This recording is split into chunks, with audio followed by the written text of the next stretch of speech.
1000 बच्चे सामने बैठे होते हैं, 2000 बच्चे सामने बैठे होते हैं, उनसे पूछता हूं कि आप में से कितने लोग नौकरी करना चाहते हैं। 99.1%, 99.9% बच्चे तक कहते हैं साहब हम नौकरी करना चाहते हैं। मेरा सवाल हर जगह यही होता है कि अगर हमारे स्कूलों से निकलने वाले 99.9, 100% बच्चे अगर नौकरियां ढूंढते रहेंगे तो फिर नौकरियां देने वाले कहां से आएंगे? अगर हम सिर्फ अपने स्कूलों से नौकरियां ढूंढने वाले लोग पैदा करेंगे तो नौकरियां देने वाले लोग कहां से आएंगे? कोई भी प्रोडक्ट खरीदना हो लोग अमेज़न पे खरीदते हैं। हमारे यहां का लड़का उसको चलाता है, मेहनत करके उसका सॉफ्टवेयर बनाता है, हमारे आईआईटी से निकला हुआ।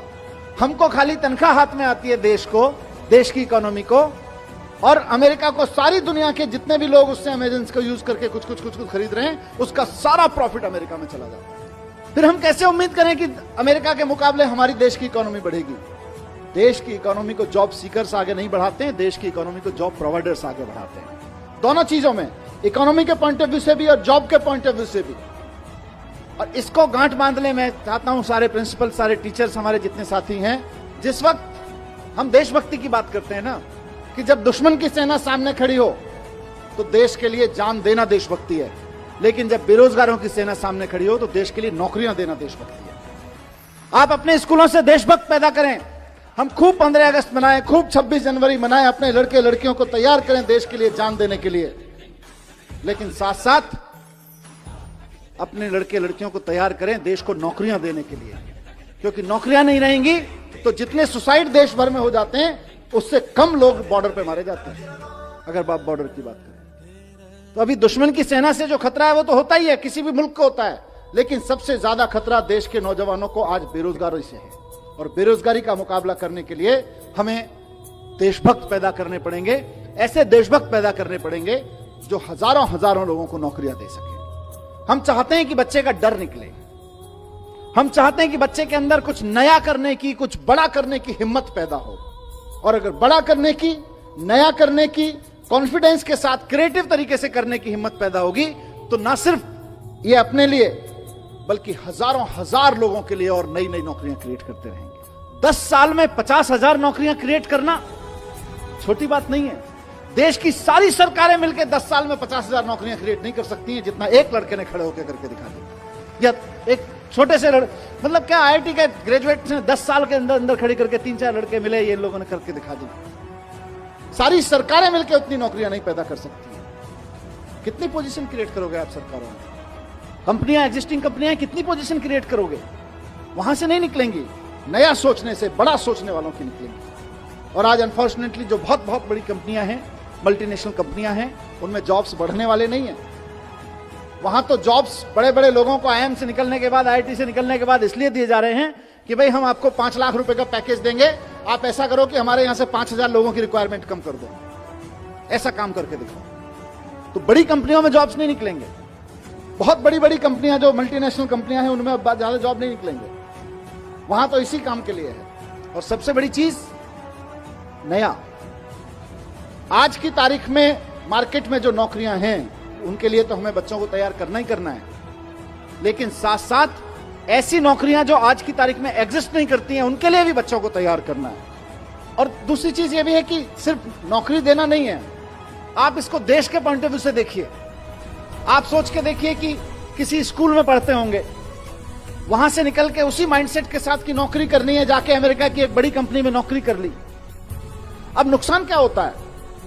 नुकसान यह होता है कि हम और आप मिलके बच्चों पे मेहनत करते हैं, मेहनत करके उसे आईआईटी, आईएम भेजते हैं, उसके बाद अमेरिका की कंपनी में नौकरी करता है, क्योंकि हमारे यहां तो नौकरी देने वाले लोग हैं नहीं, नौकरियां बनाने वाले लोग हैं नहीं, नौकरियां प्रोड्यूस करने वाले लोग हैं नहीं। तो वो जाके अमेरिका की किसी कंपनी में नौकरी करता है, लेकिन अमेरिका सारा स्किल के बावजूद अमेरिका की कंपनी में नौकरी करने के बाद आप सबके, हमारे सब मेहनत के बाद जो हमको हासिल होता है वो कुल मिला के एक लड़के की तनख्वाह हासिल होती है, इससे ज्यादा कुछ नहीं हासिल होता। और वो जब दुनिया भर के प्रोडक्ट अमेरिका की एक वेबसाइट पे सेल कराता है सॉफ्टवेयर बना के, तो फायदा फिर अमेरिका को होता है। सारी दुनिया में किसी कंपनी विशेष की बात नहीं है, लेकिन आप सोच के देखिए, और मैं कोई स्वदेशी का रोमांटिसिज्म भी नहीं पेश कर रहा हूं, मैं इकोनॉमी की बात कर रहा हूं कि सारी दुनिया में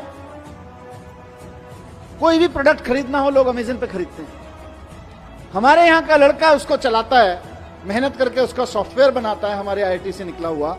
हमको खाली तनख्वाह हाथ में आती है देश को, देश की इकोनॉमी को, और अमेरिका को सारी दुनिया के जितने भी लोग उससे अमेजन को यूज करके कुछ खरीद रहे हैं, उसका सारा प्रॉफिट अमेरिका में चला जाता है। फिर हम कैसे उम्मीद करें कि अमेरिका के मुकाबले हमारी देश की इकोनॉमी बढ़ेगी? देश की इकोनॉमी को जॉब सीकर्स आगे नहीं बढ़ाते हैं, देश की इकोनॉमी को जॉब प्रोवाइडर्स आगे बढ़ाते हैं। बहुत बार ऐसा हुआ है कि फॉरेन डेलीगेट्स, वहां के मंत्री, वहां के ऑफिसर, वहां के बिजनेस डेलीगेट्स आके, वहां के यूनिवर्सिटी के प्रोफेसर्स आके मेरे साथ डिस्कस कर रहे हों, और 15, 20, 25 मिनट की बातचीत में जब वो 10-15 मिनट बात अपनी रख लेते हैं और हम अभिभूत होते हैं, यार हमारे पास इतना बढ़िया सैनिटेशन प्लान क्यों नहीं है, हमारे पास इतना बढ़िया ट्रैफिक प्लान क्यों नहीं है। उसके बाद जैसे ही कहीं से एजुकेशन पे बात आती है और एजुकेशन से हैप्पीनेस पे बात आती है, उसके बाद उनका इंटरेस्ट अपना माल बेचने में नहीं होता। फिर वो बोलते हैं जी हम 3 दिन और हैं, हमें कोई स्कूल दिखा दोगे क्या? क्योंकि सारी दुनिया इस बात से जूझ रही है कि यार हम पढ़ा लिखा तो रहे हैं, हम सक्सेसफुल तो बना रहे हैं बच्चों को, लेकिन हैप्पी नहीं बना रहे। और बंदूकें सिर्फ पाकिस्तान भारत के बॉर्डर पर नहीं तनी हुई हैं, घर घर में तनी हुई हैं। उसका सॉल्यूशन दुनिया भर में ढूंढा जा रहा है, सिर्फ यही नहीं, और घर घर के नहीं, अमेरिका जैसे देशों में तो स्कूलों में तनी हुई हैं। वहां से हैप्पीनेस कैरिकुलम जब दिल्ली के आप सब टीम एजुकेशन की तरफ से निकलता है और सक्सेसफुली निकलता है, तो पूरे देश का नाम रोशन होता है, पूरे दुनिया के लिए एक सॉल्यूशन मिलता है।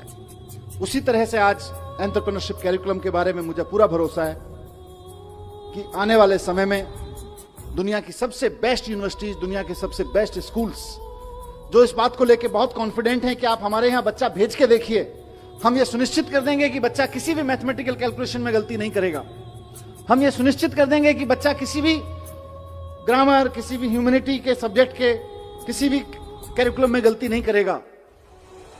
वो इस बात को समझेंगे कि हमने बच्चे को स्किल्स तो दे दी है, नॉलेज तो दे दी, पर उस नॉलेज का बच्चा क्या करे, उस नॉलेज के सहारे अपनी जिंदगी कैसे जिए और दूसरों को जीने में मदद कैसे करे, उसको अगर अप्लाई करना है तो एंटरप्रेन्योरशिप कैरिकुलम को समझना पड़ेगा, एंटरप्रेन्योरशिप माइंडसेट को समझना पड़ेगा। और मैं बड़ी बड़ी बातें छोड़ दीजिए, दुनिया देखे ना देखे, हमें तो अपनी प्रॉब्लम भी तो देखनी है।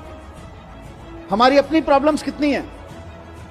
हमारी प्रॉब्लम्स हैं कि आज हमारे यहां लड़के लड़कियों को हम बहुत अच्छा पढ़ा के उनके हाथ में डिग्रियां दे रहे हैं, लेकिन उनकी विचारों की स्थिति यह है कि देश के किसी भी कोने में अगर किसी सरकारी डिपार्टमेंट में चपरासी भी की नौकरी निकलती है तो पीएचडी, पोस्ट ग्रेजुएट, ग्रेजुएट लड़कियों की लाइन लगी होती है। 3-3, 4-4 हजार बच्चे उसके लिए अप्लाई करते हैं, लाखों लोग उसके लिए अप्लाई करते हैं। क्यों? क्योंकि हमने पीएचडी की डिग्री तो दे दी, नॉलेज तो दे दी, पोस्ट ग्रेजुएशन की डिग्री तो दे दी, नॉलेज तो दे दी, ग्रेजुएशन की डिग्री नॉलेज तो दे दी, लेकिन उसका करना क्या है ये नहीं दिया। उस नॉलेज के बेस पे मैं क्या कर सकता हूं ये नहीं दिया। इस नॉलेज के बेस पे क्या कर सकते हैं, इसी का नाम एंटरप्रेन्योरशिप कैरिकुलम है, इसी का नाम एंटरप्रेन्योरशिप माइंडसेट है।